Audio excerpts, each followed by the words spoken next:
All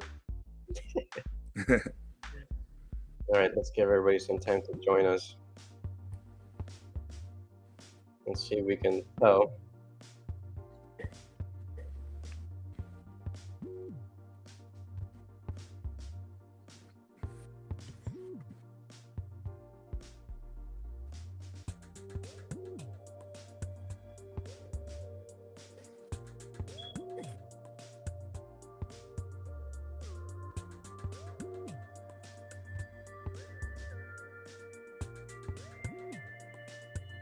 All right, very well.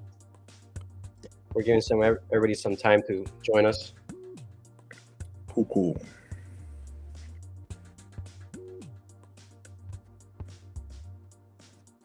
If anybody wants to add their location, where they're joining from,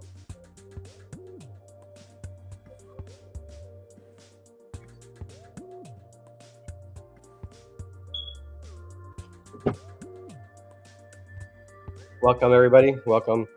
We're giving everybody a minute or two to go ahead and join us. Go ahead and type in the chat from LinkedIn where you're joining us from. We are in Philadelphia. Myself, I'm in Philadelphia. Joe here, he's the guest speaker, and he's joining us from Orlando, Florida. We're going to wait for some of you folks to start putting in your location in the chat.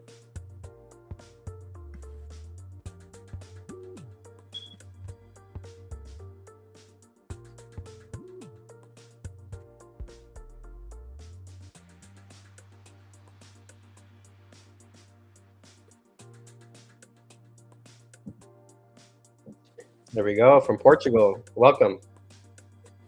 Very good. Very cool. All right.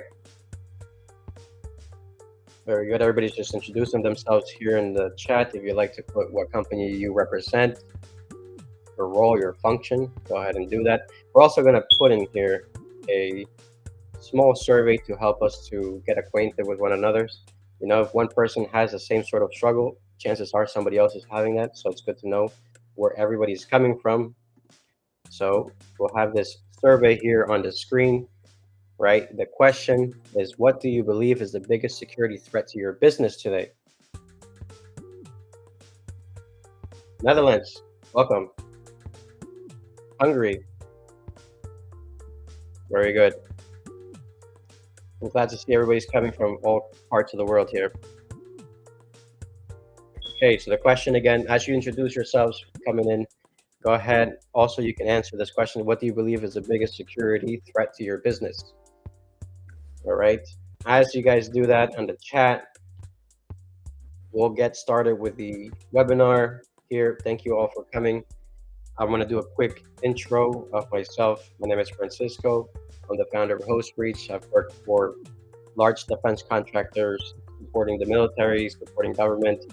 I've also worked in tech companies doing cybersecurity. I've specialized in a tool called Splunk, and I've done a lot of detection, engineering, and response supporting these companies. Now I'm here to help you all, small businesses, and bring in these same sort of capabilities to small businesses, right? So, Joe, I'll turn it over to you to introduce yourself real quick. Okay, awesome. Thanks, Franco. My name's Joseph Harmer. I also go by Joe, whichever you guys prefer. I've been in the IT and cyber field for about 7 years. Currently, I work as a CM engineer, and I'm also a professor at a Full Sail University, teaching a course on software security and another course on threat intelligence and defense. I have a bachelor's in cloud engineering, and I also have a master's in cybersecurity from Villanova. And I just want to thank Franco for having me. And I look forward to today's discussion and hope everyone here will have gained invaluable insights by the end of the webinar. Thank you. Okay, awesome, everybody. So we're going to go ahead and get started with the webinar. So this is a webinar on practical cybersecurity for small businesses. So it's meant to be something that you can take away from today, something you can start to implement, right? And it's something that is going to be cost effective. Okay, so hassle-free, cost-effective. You can walk away from this webinar hopefully with something. You can go back to your IT team or your outsourced managed service provider and say, hey, I want to at least take a look at where we are with this security control. All right, so the agenda, first of all, we're going to look at the common threats faced by small businesses because you cannot protect something, right, that you cannot see. Okay, so we're going to look at the common threats faced. Basically, we're going to look at the threat landscape. Okay, then we're going to look at the impact of cyber attacks on small businesses. And what are these practical cybersecurity things that you can implement? What are these controls? What does this mean? It's practical cybersecurity, right? We're going to look at the low cost and big impact wins that you can get started with today and how to go ahead and implement them. And we'll take some more Q&As from you guys. We'll have you guys look at another question later on in the webinar so you guys can also be engaged. Okay. So without further ado, I'll get started with the threat landscape. When I say threat landscape, I mean getting an understanding of how these hackers are hacking, what are their ways, their tactics of entering and breaching a company, right? So these are the did you knows. Did you know that over 50% of cyber attacks are conducted against small businesses, right? So if you think that you're a small business and you're not being targeted, wrong, right? We are being targeted. You are being targeted. And the hackers know this, that you have very, very good sorts of information, that you have the budget, right? And that you lack the sort of protections that the larger enterprises already have in place. The larger enterprises, they have internal and external consultants, internal security teams that protect them. But the small businesses, they don't have this usually, yet they face the same sort of threats. The next fact here is Gone in 60 Seconds, which I took from a movie that I really like. Okay, it's about cars. And Gone in 60 Seconds, unfortunately, for small businesses, is not a good trend. It's not a good fact. It's the average time that it took for users to fall victim to a phishing attack. This is coming from the Verizon threat report. And if you couple this fact with the one below, which says 90% of cybersecurity breaches begin with a phishing attack, you can see that this is detrimental. You can see slowly now that there are some high risk areas that you ought to cover down on, right? Immediately. So if you know, if you see that 60 seconds is all it takes for your users to fall for a victim as a phishing email, and 90% of them start this way, well, we see already that cyber criminals, they have a high rate of success. They're very successful, and they know this. They know the numbers much better, right, than a lot of the business owners, a lot better than IT professionals in the field, right? Because all of these statistics come from different various reports, and it's difficult to find these reports and read through all of them, right? So hopefully this slide right here, it's to bring some light, shine some light on the stats, put them all together, and paint a better picture, right? So once you or your employees get attacked, right, with a phishing attack, and it's very successful, what happens is they could install malware. One of the malwares is ransom. Ransom, they encrypt your data so it's no longer usable, right? And then they hold you at ransom. And the average dollar amount that they are asking for is $1.5 million, which is in the 2023 report from Sophos. In the 2024 report from Sophos, the state of the ransomware report, that number has actually increased to $2 million on average. Okay, so this is trending to go up, right? And I do have a little bit of good news at the bottom of this slide, which means this slide is not just a scare tactic. Okay, this is to give again a good representation of the threat landscape. The good news is 97% of the businesses that got hit by the ransomware attack, they did go ahead and recover. They got their data back, so that's great, right? 97%, that's almost everybody. So that's good. How did they get their data back? Mainly, the overwhelming majority, I'm talking 68% of the companies who recovered from ransomware, they recovered from backups. So backups are crucial. They're very important. Um, from this slide, I would really say take away the fact that you need to have backups, but also backups in the appropriate locations. If your backup is on the same system, that is no good. If your backup is also within your own network, that is no good. You want your backups to be residing, located in a location like a cloud, because you don't want it to be accessible by that ransomware. You want your backup to be out of the hands of ransomware, out of your network, right? So here in the United States, another way that a lot of companies recovered from ransomware was by paying the ransom. Now, in the United States, it is not a punishable offense to pay for the ransomware. However, take it with a grain of salt, because once you pay for that ransom, right, and you pay $1 million for that ransom, there is no 1-800 number you can call. There is no customer service who you can call and say, hey, I did not get my data back in the same format, or I did not get the whole thing back, or whatever issue that you're experiencing. There's no guarantees. Okay. But just know that having backups is your best bet, right? And not just having backups, but having them in the cloud. All right. So again, this is the threat landscape. Now, what are some common threats now, right? We spoke about phishing attacks, which are the email scams. We know those are very successful. We know malware is very successful. Ransomware is on the rise. We know this because of the Sophos State of the Ransomware report. We know that this is the number of the ransom is increasing, but also things like your user and data security, your inadequate user authentication, lack of MFA, excessive sharing of company data. All of these things also put you at risk. These are other sorts of common threats that you face. The insider threat is also something that we see now is increasing in the private sector and in the smaller businesses as well. These are employees or authorized users who are already within your network, who already have the access and the privileges, and they have malicious activity going on, right? So this can lead to data exfiltration, which means that some sort of sensitive data, confidential data, is leaving your network without your knowledge or consent, right? Another big thing, another big common threat these days is leaked credentials on the dark web.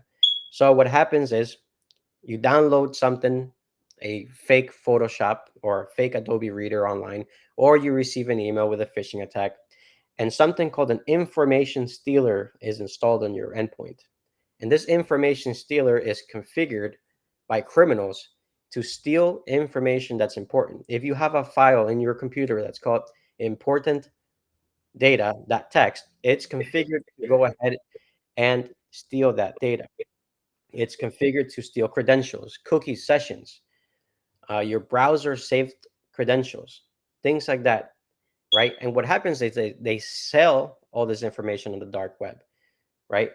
And so other criminals are now able to purchase the data that your employee uh, was able to leak, right? So now they have credentials for your employees. They also have data that pertains to your employees and potentially also your clients. So now this could turn into a bigger data breach. Okay, so leaked credentials is something that's huge these days, and they're easily sold on the dark web. So you need to have something in place to monitor for this sort of activity for your entire domain. Okay, the impact of the cyber attacks on the small businesses. The first one we see here is financial loss, which is obvious, right? The theft of money. Okay, but also we have the reputational damages, the loss of customer trust, the disruption to the business, and very important, the difficulty in recovering. If it takes you 30 days to recover, that translates down to a dollar amount. That translates back to loss of money. And also, just the fact that if one of your employees is getting hit and affected by a ransomware attack or some sort of cybersecurity attack, the moment they stop working, the moment they go ahead and pick up the phone or walk over to another employee, now you don't just have one employee who's not working. You have one or two or three or more employees who are trying to figure out what's going on with one of your employees' endpoints, with one of your employees' computers. And that also results in loss of revenue, loss of money, right? These employees are getting paid. And now in today's world, we have to basically report the breaches, right? So there, and if you don't report the breaches, there's some fines that are involved. Okay, so it's very important just to stay up to date with the regulatory fines, the new rules, like the SEC exchange rule that came out, right? So what is this whole thing also now? What is the concept of practical cybersecurity? What does that mean? Okay, so as we saw before, if 90% of the breaches start with email scams, right? Well, maybe we should invest into protecting our users from phishing, email security, and user awareness training, perhaps, right? before you move on to purchasing $1 million service, protecting other security controls, right? So it's kind of like a common sense thing, but it's very difficult if you don't understand the threat landscape. And this is where this webinar comes into play. We want to shine light on the threat landscape and also give some ideas. Not We're not going to talk about every single security control. We're just going to talk about the security controls that will give you a big win. So these are going to be controls that are low cost for the most part, and they make a very big impact in your overall cybersecurity posture.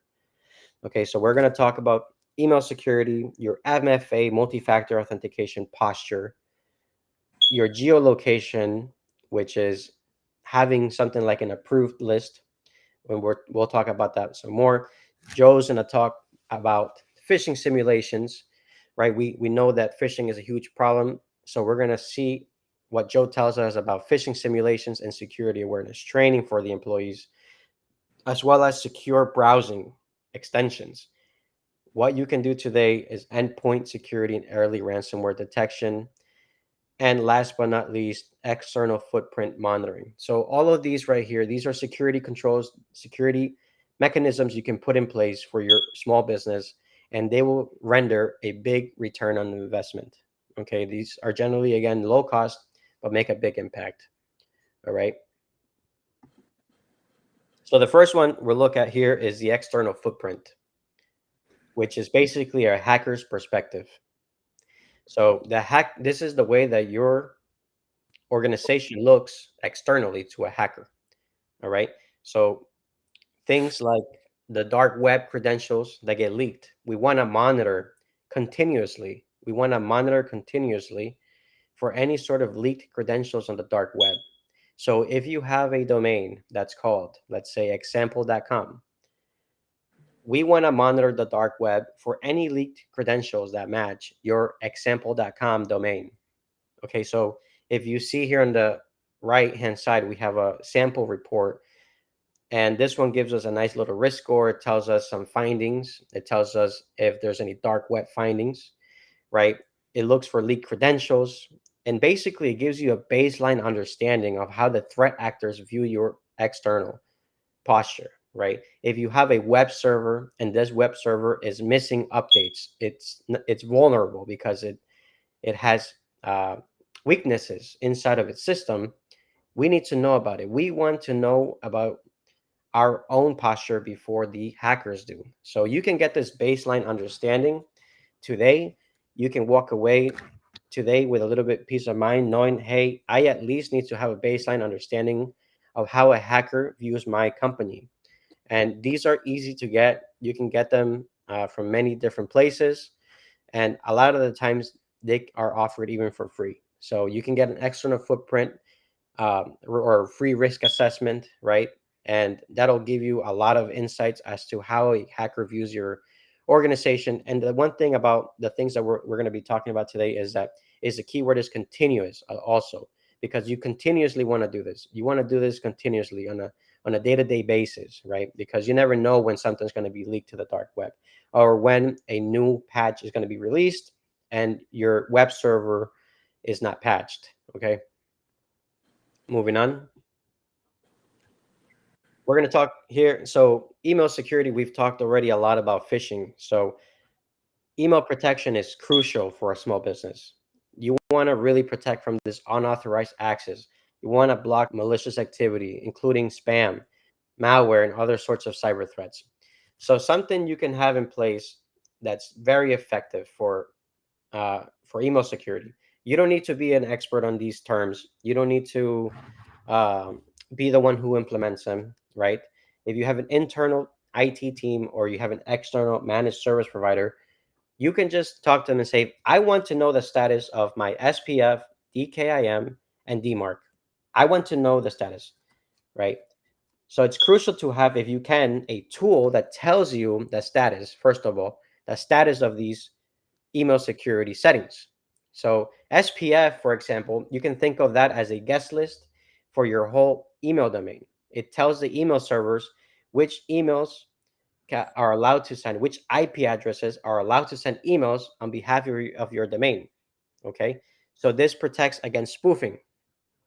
Okay, so DKIM, that you can think of it as a wax seal on a letter, which adds a digital signature to your email so that the recipients can validate that it's really from you and that that email has not been tampered with, right? And then lastly, DMARC is going to be something that you can put in place. It's kind of like a policy, right? With a set of instructions on what to do if these emails come into our domain and don't pass the security checks. Well, should it get quarantined or should it get rejected, right? And it also comes with some good reporting features. So again, you don't need to be the one to know all about these controls. You can just reach out to your IT team or your managed service provider, and you can ask them, what's the status? Can we have a tool in place that will monitor across the board, right? And also, do we have anything in place that is scanning the emails coming in and looking to see if there's a virus attached before it even makes it to the inbox of our users? Because we have to, in the year 2024, account for human error.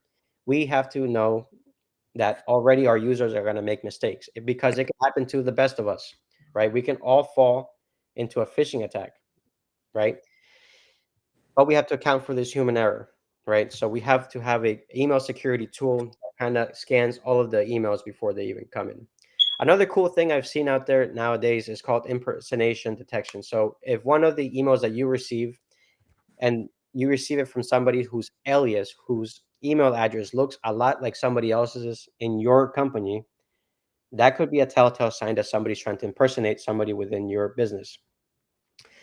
Another cool thing that I've seen out there for email security that I think goes a long way is having warning signs like these banners for your users that will simply tell them, hey, be careful with this email. It came from an external source or something to that effect, right? Having that goes a long way for a lot of our users. Okay, so again, we're accounting for the human error here. We cannot just simply throw our hands up anymore. Okay, moving on. Again, the word posture and monitoring continuously, right? We continue to see this in these slides, and it's because it's very important.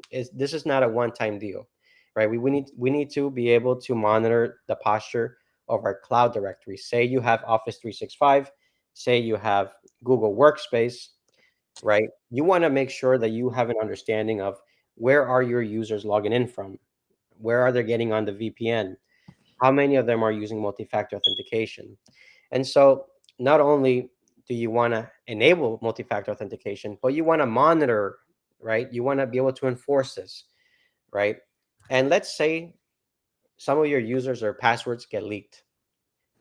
Maybe let's say that even their multi-factor authentication codes get leaked or bypassed. You have an additional layer of protection available to you with some tools. So again, you can go back to your IT teams or your security managed service provider and ask them, hey, are we able to have an approved list? Say um, the passwords get compromised, the multi-factor authentication gets compromised. Well, if you've already been proactive and you've done some user benchmarking and you know that you have a company where all of your users are in California, but somebody's trying to log in from New Jersey. Well, that's not going to be allowed because you did not allow New Jersey as a location on your approved list. So you want to have this approved list as your last line of defense, right? So even if the password and the multi-factor get compromised and bypassed, you want to have this as a last line of defense saying, well, I'm not going to grant you access into my Google Workspace or my Microsoft 365 or the Google Drive and the email and all that good stuff. I'm not going to grant you access because you're not logging in from an approved location, right? So this is really cool. I think that goes a very long way for a small business, and it really helps in preventing data loss prevention, right? It goes a long way in unauthorized access and data exposure. And again, it's something you can simply ask and see if anybody within your IT team or IT security managed service providers can assist you with. Now I'm going to turn it over to Joe. He's going to talk to us about phishing simulations and awareness training. All right, awesome. Thanks, Franco. So real quick, I just want to start off with a little story. This actually happened a few weeks ago, and so still trying to figure out, where they stand at, but they're doing some work on it. So I have a friend who's name and business will remain anonymous, but fell victim to an attack costing him $23,000. Right, he owns a small medical office, and they didn't really have the resources for a proper cybersecurity implementation. They didn't really understand it, right? Which is pretty much a lot of the offices here where I'm located in Orlando, Florida, where they started these medical offices and just kind of get the ball running. You know, doctors, they're not too familiar with anything on the IT side. So they'll hire an IT guy who will come in, set up the networking, the applications, get everything kind of just working for communication purposes, right? Well, there was an employee who handled the payroll for the company, and they did everything through email. All their processing was through email. They talked about bank accounts, you know, all that stuff was going through email, through a company email. And this person also tended to use their personal, their business email to sign up for like websites for discounts or subscriptions and things like that, right? So this employee one day received an email about doing a survey and getting a $25 gift card. So the employee was like, "Oh, cool, $25 gift card for doing a survey. I'll go ahead and do that." So when they clicked on a link, it required them to sign up and provide information, and then gave them a survey, right? And they answered the survey. It was all legitimate questions according to the employee. They all looked good. And then after the employee finished the survey, they submitted it, but they never really heard anything back about the gift card. So they kind of just brushed it off.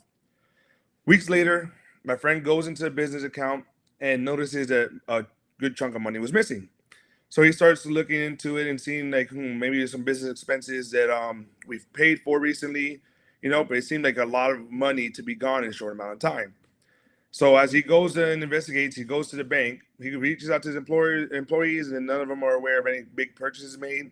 So he goes to the bank and he notices that a transfer for $23,000 was done. Like I said, he didn't realize that that transfer had been done. It was about 3 weeks past since the transfer actually got completed.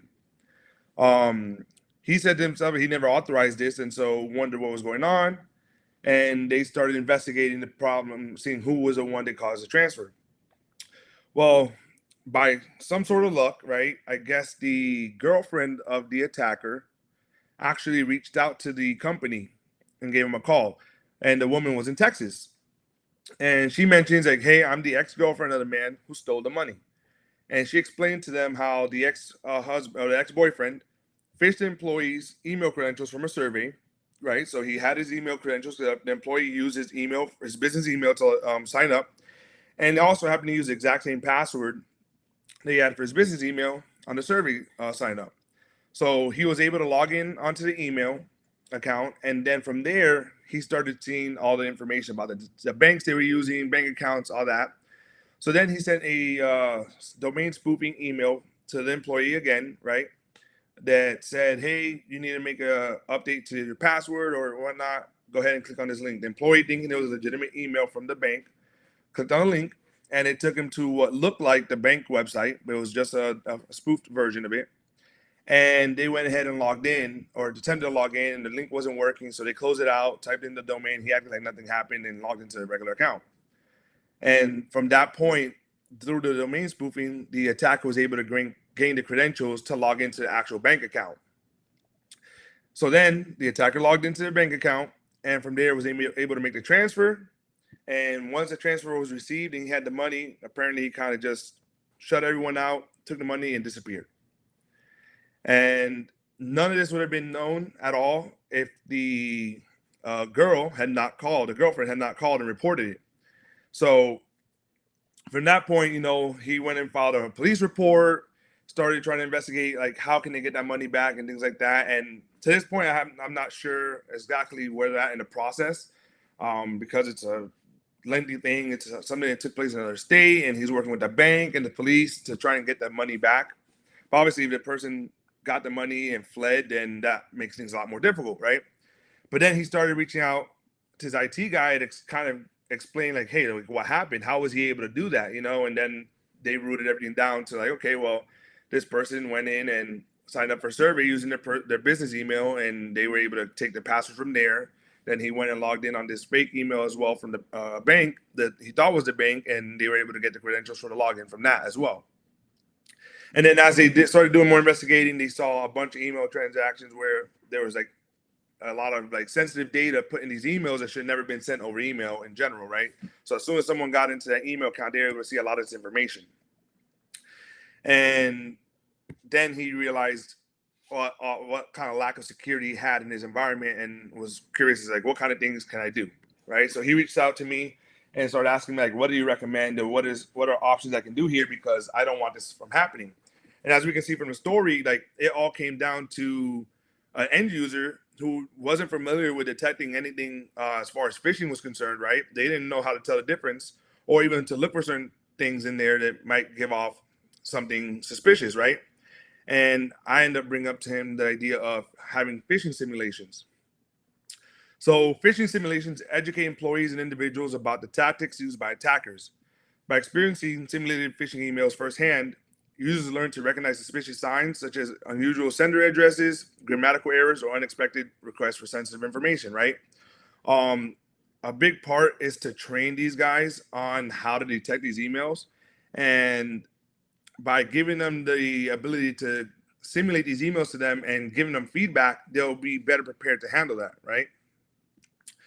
Um, you'll also get behavioral change when using phishing simulations, right? It encourages behavioral changes among users, and over time, employees become more cautious and alert when handling emails and other communications that could potentially be phishing attempts. They'll start to recognize things a little bit more and be a little bit more cautious about what they click on, knowing like, hey, it's possible I might be able to lose my information if I click on this, or they may load some malware onto my system if I do this, right? They also test the effectiveness of technical security controls such as email filters and endpoint protection systems in detecting and blocking phishing emails, right? This helps organizations identify gaps in defenses and improve their instant response procedures. So if you're able to generate these phishing emails, right, if your system's blocking it, then you know you're doing a good job on setting controls in place that can stop these emails from getting to them or flagging them. You know, I was actually telling Franco earlier about a phishing email I actually just got today, which is part of a simulation as well, where it was a DocuSign, right? And most time, like in a company, it was from HR, and it was talking about fill out this DocuSign, it's due today. Go ahead and click on this link and sign off on it, and you're good to go. And obviously, like I said, I sign DocuSigns all the time for a lot of different things at my company. And if it wasn't for, obviously, it looked like a Photoshop picture, right? So I was like, okay, well, that doesn't look too good, right? And on top of that, the company flagged it as external, meaning like, if I'm getting a DocuSign from my company's HR team, it would probably come from within the company. And this showed there was an external emailer sending this message. It was flagged as external. So those two things right there gave me a chance to be, okay, this definitely looks like phishing. Let me go ahead and report it. And I was able to report it and got feedback right away saying, yes, it was part of the simulation. Good job on detecting that, right? But it was great that I was able to see that the company's security controls were in place that at least help assist you in knowing that that was a phishing email by tagging it with things such as external or warning, or putting it in the junk mail section, things like that, right? So it helps test your defenses. It also helps with metrics and reporting, right? So it provides information on the user behavior, such as click rates on simulated phishing emails. And this data helps organizations measure the effectiveness of their training efforts and tailor additional education when needed, right? So by knowing the failure rates, the click rates, right, all that stuff, you can kind of tell whether you need to improve in certain areas for training, or if there's a lack of it, how to improve on that, or if you guys are doing a great job and how you can keep that going, right? Because the metrics aren't only there just to help you, find your areas you got to improve on, but it also shows you where you are being successful and shows that what you're doing is actually working. And then also, many industry regulations and compliance standards require organizations to implement some kind of cybersecurity awareness training, including phishing simulations, as part of their overall security program, right? So things such as HIPAA and GDPR all require you to kind of have this cybersecurity training on a quarterly, monthly, annual basis to be compliant with their regulations, so that you don't get fined or anything like that. Now, there are a few factors that affect phishing simulation, right? So simulations should closely mimic real-world phishing tactics and scenarios to be effective in educating users, right? You can't just send an email saying, a phishing email saying, hey, click on this to win $1 million, right? Like, you see those all the time, but chances are someone at your company is going to know, like, oh, this is a legitimate email. I'm going to go ahead and ignore that, right? So you want to put things that are more realistic for them, such as, like I said, the DocuSign. Like, I sign DocuSigns all the time for my company. So having an email similar to something that I would likely click on is would be a better way of testing, right? You want to make sure you're using tactics and such that would make it more appealing for a user to click on it, and for them to look at it, look into it, and be aware. See, maybe this is phishing, but it looks pretty legit. I might have to investigate more. Also, is the frequency, right? You can't just do one phishing simulation for the month or for the year and be done with it, right? The more you do it, the better the failure rates improve, right? So, a bunch of companies that provide phishing simulations have shown a trend where if you do training multiple months in a row for phishing simulations, right? The failure rate goes from like 12% down to like 6%, down to like 3%, and continues to go drop, drop, drop the more often you do these simulations. The more if you just do it once a year, you may see it drop initially, but then it'll come right back up after a while because that training, the awareness training, the simulations aren't there to kind of promote that continuous education in detecting phishing, right? And then also providing feedback and support to users who fall for simulated phishing emails to help reinforce learning and current improvement. You want to make sure that you're letting them know, hey, this is what happened. You clicked on this. It's okay. We understand you clicked on it, right? And this was a phishing email. Now we're going to help you out by giving you the tools you need to better improve and defend yourself against it in the future. Because employees are essentially your first line of defense when it comes to cyber attacks, right? As someone mentioned in the chat earlier, humans are pretty much the weakest link when it comes to cyber attack, right? You have all these cyber tools in place, and you can have all the fanciest gadgets, all the best things in the world, but it all comes down to that person who may ignore all that stuff and let an attack come in. They click on a link and download the malware. Well, they just bypassed all your fancy tools, and they just all because someone in your team was clicking on a link and downloaded the malware, thinking it was something different. So all that kind of falls into bringing along cybersecurity awareness training, right? Which is a crucial component for any organization's strategy to mitigate risk associated with cyber threats, right? Things such as phishing, malware, insider threats, and more. So cybersecurity awareness training aims to educate employees and users about the various cyber threats they may encounter and how to recognize them and best practices for responding to and mitigating these threats. So the phishing simulation kind of falls in line with that because you want to make sure that when they're going through these phishing simulations and they say they do fail, right, it's going to show them, hey, even though you failed, here's some training we're going to provide you to help better improve your detection of phishing emails later on, right? And not only just phishing emails, it's going to be for all kinds of things such as password security, right, social engineering, data protection, device security, incident reporting, training on all these aspects because all that stuff connects and revolves around, right? And phishing emails, they're looking for passwords or user accounts sometimes, right? So you want to make sure that you have things in place such as multi-factor authentication, creating strong passwords, right? All kinds of stuff like that, that without it, attackers are going to be able to bypass and utilize those information they steal to do that. So this training is going to help them better improve their security and their defenses and also improve their lifestyle on their own personal life, right? Because even though you're providing this training to improve your business and security, so that way you minimize the risk associated with your business from attacks, it's going to help them in real life, protecting their own personal data, right? Because at the end of the day, it doesn't just stop at a business. People are getting attacked on a daily basis, and they want to make sure they're getting they get the best improvement for security. For me, I didn't really used to have multi-factor for all the tools I used, right? And then once I started getting more into the cybersecurity field, I realized how important it is because even just having a password these days isn't enough. I think the Rocky list just released a few weeks ago when they were talking about having 10 billion passwords on there. The amount of attacks I faced lately, I get emails daily. I think I just got one yesterday about AT&T, and they, I guess, leaked like texts and phone call logs that someone is able to attack and steal the information from like May 2022 to October 22, and I happen to be in that list, right? So these attacks are happening consistently on a daily basis, and they don't stop. So you want to make sure you have these things in place. So when I started learning about the cyber things, I started to make sure every single tool I had, I enabled multi-factor authentication, because if someone took my password, at least I have another line of defense in there that if they don't have this piece, then they're not going to be able to get in, right? And obviously nowadays there are tools now where they're bypassing multi-factor, so you just have more defense in depth in order to protect yourself.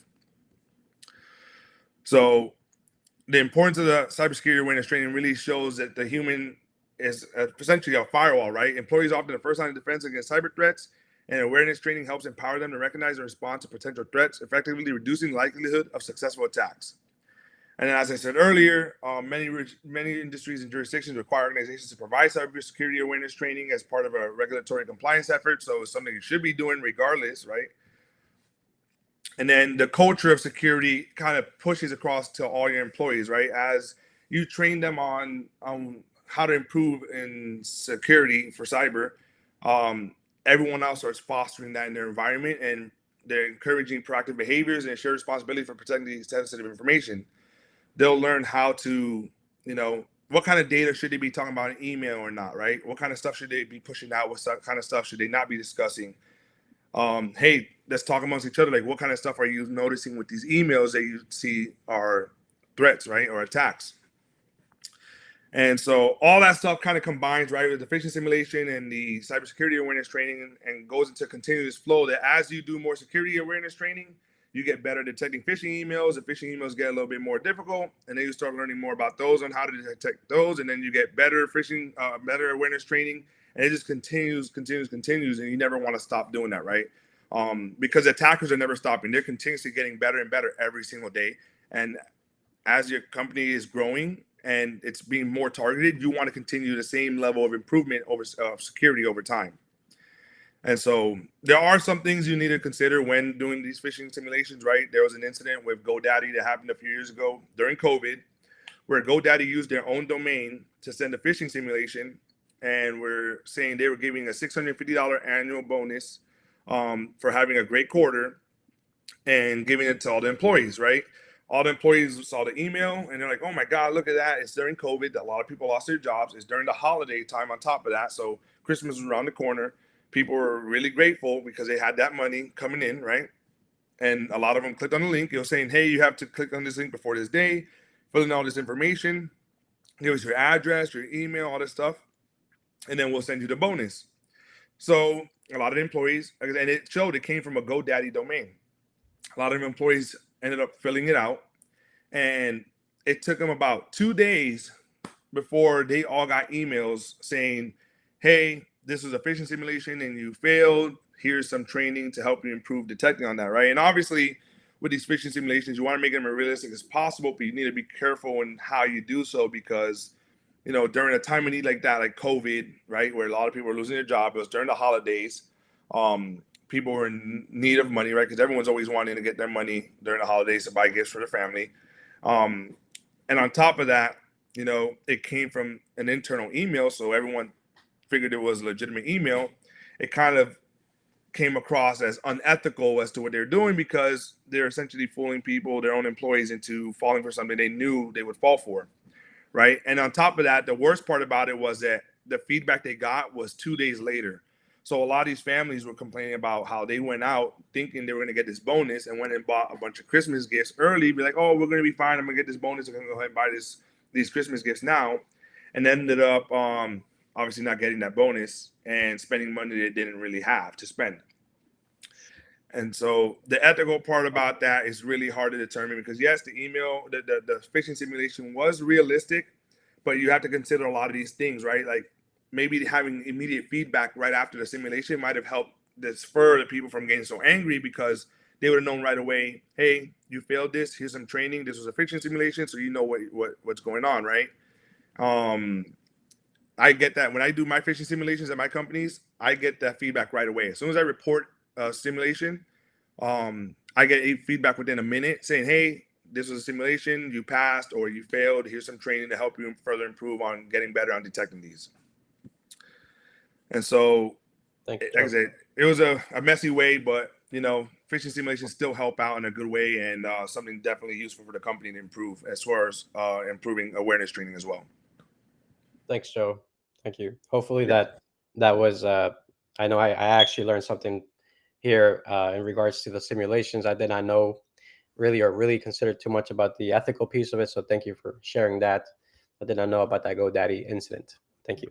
Yeah. Moving on, just real quick, I did see some chatter on the chat here. We have some folks saying employee training is essential before anything else. uh, training, even so more so for small businesses. I completely agree. It's very important, just like Joe was saying. Now, moving on to the next topic, endpoint security. Just because we're running out of time here, we'll keep it brief. But in essence, really, we need to be able to have insights into the environment so that we can protect the environment, right? And so you need to have endpoint posture reporting. You want to be able to tell who, how many of your endpoints are out there with no firewall, with no encryption. Maybe they're missing some updates, right? Do they have antivirus turned on or off, right? That's pretty important. So you want to have this endpoint posture reporting. You want to make sure you have insights into all of the endpoints into your environment. And then you want to make sure that once you have insights into your environment, that you have threat detection, right? Do you have detection rules enabled? Something like an endpoint detection and response tool that allows you to see any sort of threat activity in real time or as near real time as you can. Now, once you have insights, once you're able to detect a threat, what do you do about it? Right? So the third pillar here is going to be respond. Right? So once you have insight, you detected something, now you need to do something about it. You got to go ahead and you got to respond to that threat. So having an endpoint isolation capability is going to be crucial. Okay? So you need to be able to isolate an endpoint. When I say isolate an endpoint, I mean that this endpoint can no longer talk to the world, can no longer talk to anything else except to your security platform, right? So if a ransomware attack is underway on a particular endpoint, you want to cut that off immediately. You want to cut it off as fast as you can. So the earlier that you are able to detect, the better, and the better and the faster you're able to respond, even better, right? Because you're able to stop the encryption from happening or the malware from spreading. Okay, so being able to have this endpoint security is huge. You don't want something to escalate and turn into a bigger mess. Okay, so endpoint security. Don't just think that because you have antivirus on your computers, you're fine. You need to be able to have a monitoring service that alerts you on the issues and that somebody's actually looking at the alerts and is able to respond to that alert and threat and isolate the endpoint if need be. All right. And then here, this brings us really to our last slide. It's going to be on secure web browsing, right? And this is, again, accounting for the human error because we know that your employees are going to be browsing the internet all day long, right? All day long, they're going to be browsing the internet. There's now also malware spreading through paid ads. So usually you Google something on a web browser, right, in a search engine, and the first couple of links at the top are paid. They're paid advertisements, right? Well, we've seen campaigns of paid malware advertisements, right? So you're clicking on those top links, and your users, right, they need to be protected against these things.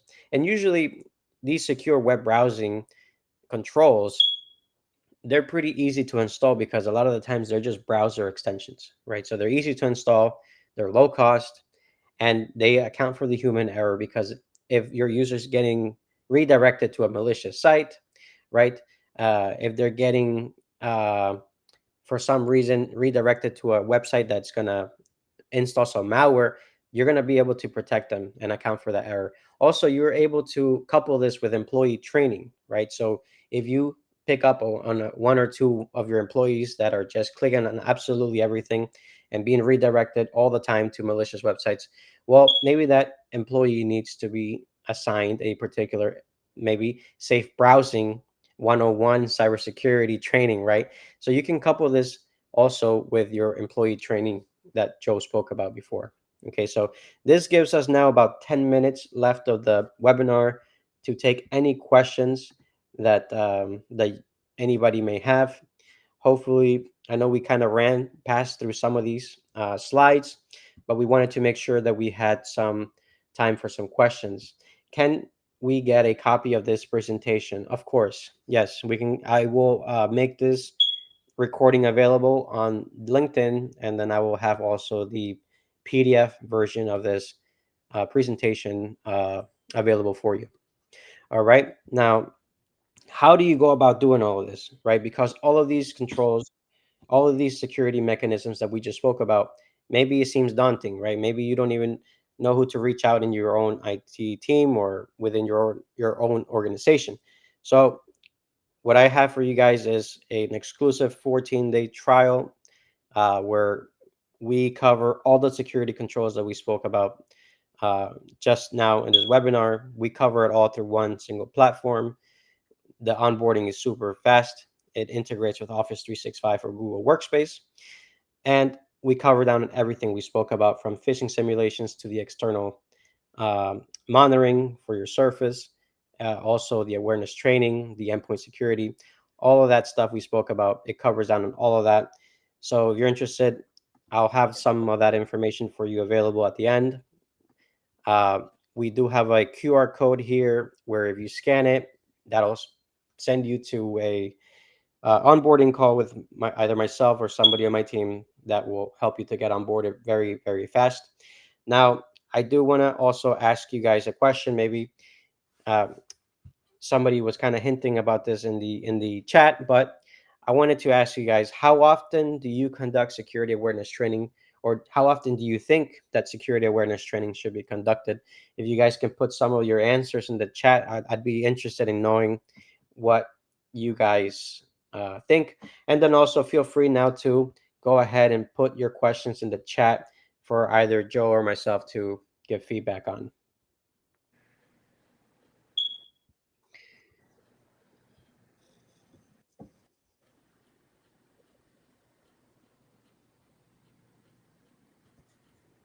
Okay.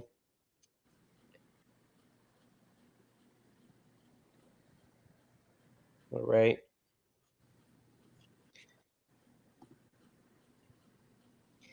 While we wait for your questions here, Joe, thank you for coming and attending this webinar. It looks like we have an answer here. Every 4 to 6 months, employee training. Um, I also would probably say that anytime you onboard a new employee, so depending on how you onboard your employees, if you're getting a new employee, if you're getting 10 new employees every month, I would say that as part of the new employee onboarding, they should probably have this assigned to them, right, Joe? Maybe onboarding new employees, they should be getting this employee training as well. Oh, 100%. Yeah. It's probably be part of like their intro protocol as soon as they start. You know, I know a bunch of companies have trainings that you, as soon as you get the job, they'll have you run through that list of training before they can even put you out there to do actually any work, because they want to make sure you understand the threats out there and the level of security you need to have when going through these things. So definitely. All right. We have somebody says, even as events occur, also says training, even given periodically to enforce when needed individually, when joining the company, when dealing with new contractors. Very good. Yeah, absolutely. Even this is a very good point. I mean, even when you have your contractors, right, at hire, yeah, of course. Um, Dealing with contractors, though, Joe. I mean, do you see any issues with dealing with contractors? I would imagine that's a good idea because they're going to be joining your network, right? So they could potentially become a risk for you. No, 100%. Yeah. Making sure you add, like I said, going over the training when you add some kind of new technology to the environment, because when you're exposing your application or your website or whatever it is you have, your business, to some new third party company joining in, you know, those become part of the supply chain, right? And so they could be an attack vector someone can utilize to get into a company. So you want to reinforce the training. Hey, even though we're getting this technology from these people or implementing them into our business, that just opens up another attack vector, and giving them the information, knowing like, hey, this is potentially a threat, even though they're providing a good service for us. Now we're just expanding our area and showing what can possibly happen. So we want to reinforce that kind of training for the team. So every time something new like that gets added, it definitely would be great to reinforce that training. Yeah, yeah. We have another question here in the chat. Says, how often have smaller businesses been targeted? So we know that from some reports, Verizon, for example, put out a report recently. They said 43 to 50% of the attacks conducted uh, against small businesses. So we know for sure uh, they're being attacked all the time, and they're very successful at attacking the small businesses because they have low hanging fruit. They face the same threats larger businesses face, yet they don't have the same sort of security mechanisms in place, right? So I did also remember seeing something about how many small businesses nowadays they're experiencing at least one cybersecurity incident a year, right? So that's pretty big, right? Mhm. So to answer the question of the chat, so I did see a also, question someone asked over on the LinkedIn side about could secure browsing controls also help block websites not suitable for work? yeah, I would absolutely, yes. I mean, for that sort of stuff also you want to have it layered, right? So not only at the web browser, but you also want, at that point you should definitely have some web content filtering, right? Something like a 40 Hmm. web content filtering at that DNS level, right? So you can do this, especially if you have like if you're in the education sector, right? If you run a school, you don't want adult websites, for example, to be enabled, right? You want those sorts of websites to be blocked, but you also want to have that some sort of level of blocked. Uh, you know, whether you own a doctor's office or even just any sort of small business, right? You want to have that sort of content blocked with web content filtering at the DNS level, and for sure with web browser extensions, for sure. Yeah, very good. And You also, guys, I think Jorge brought up a question on how to secure mobile, using mobile devices. Do you have any insight on that?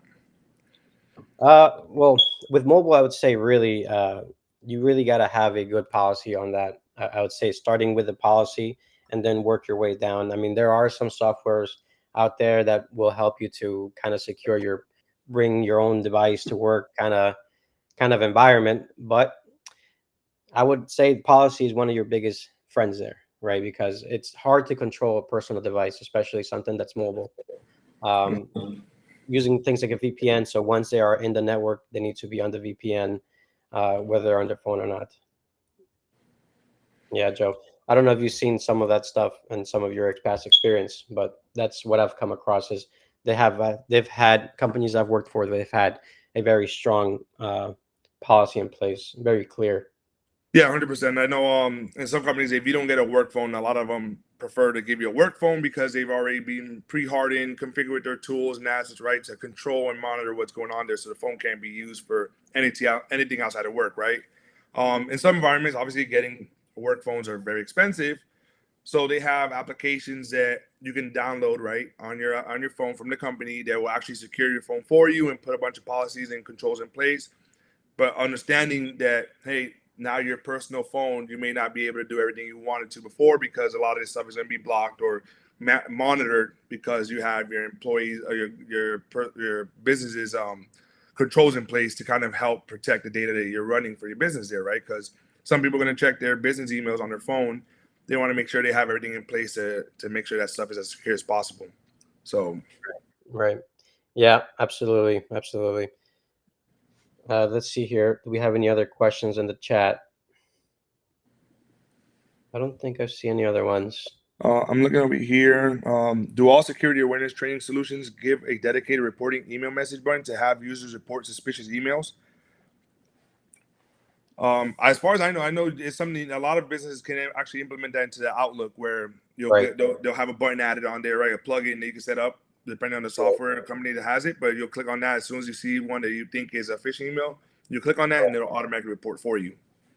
Correct. And then also, if you're doing this phishing simulations, you would also receive that sort of feedback saying, "Hey, you participated in this phishing email, part of a campaign that's a larger campaign. However, you failed to pass, or something to that effect." Right. So you are given that feedback as well. Uh, but yes, I've also seen the ability to implement that into the native client, such as Outlook. So very good question.